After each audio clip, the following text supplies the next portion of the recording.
Japanese drawing culture to the United States.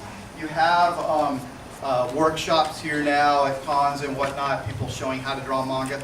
A lot of that originated with that series. And we continue to create and do new how to draw material. If you visit our website, you'll see an address at the end. I think it's on the handout too. You can get a bunch of free drawing tutorials. We also have an iOS app, an Android app.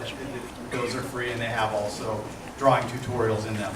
If you have an iPhone or an iPad, get the iOS app because you could actually draw on it, and the drawing engine in it is better than I think Apple's own. So really smooth lines. It's very basic, but it's a lot of fun to draw with.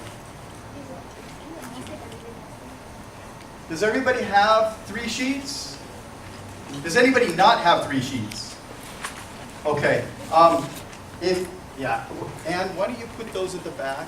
And then she'll leave them in the back. And if you don't have 3 sheets, just go back there and grab one.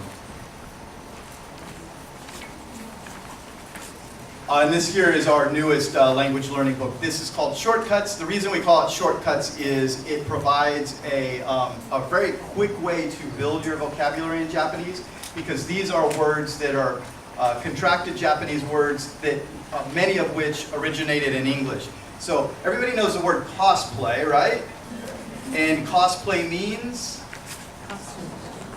Costume play, dressing up in costumes. That's an easy one, but maybe 15, 20 years ago, if you were to say cosplay in the United States, not too many people would know what that meant. A more modern one would be, for example, smaho, which is a shortened form of smartphone. So if you own an iPhone, you own a smaho, or if you own an Android phone, you own a smaho. So, and this book will teach you those words. So, the reason we use visuals in our books, the reason we're using manga to teach things about Japan is because a lot of people are not learners from text-based books. They want that visual. They need something to learn that way. And I'd say probably half the people in the world are more visual learners than learners from text.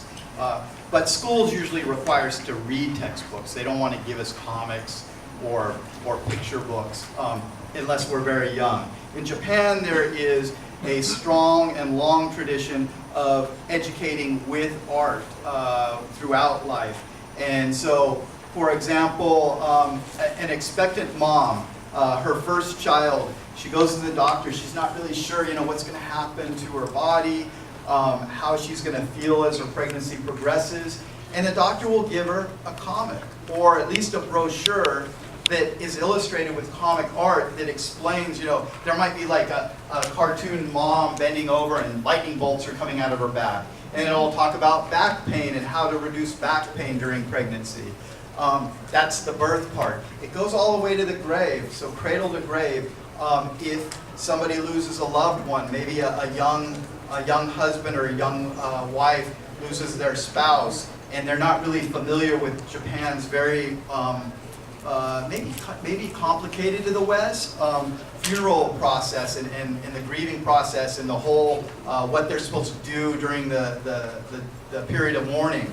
And so the funeral director will give them a comic or a pamphlet illustrated with comic art, and it will explain Japanese funeral customs. And it's not going to be funny looking characters or happy characters, but nonetheless, there are cartoon characters, and it helps soften it as well. It brings something familiar, and we can see this is how this person is grieving,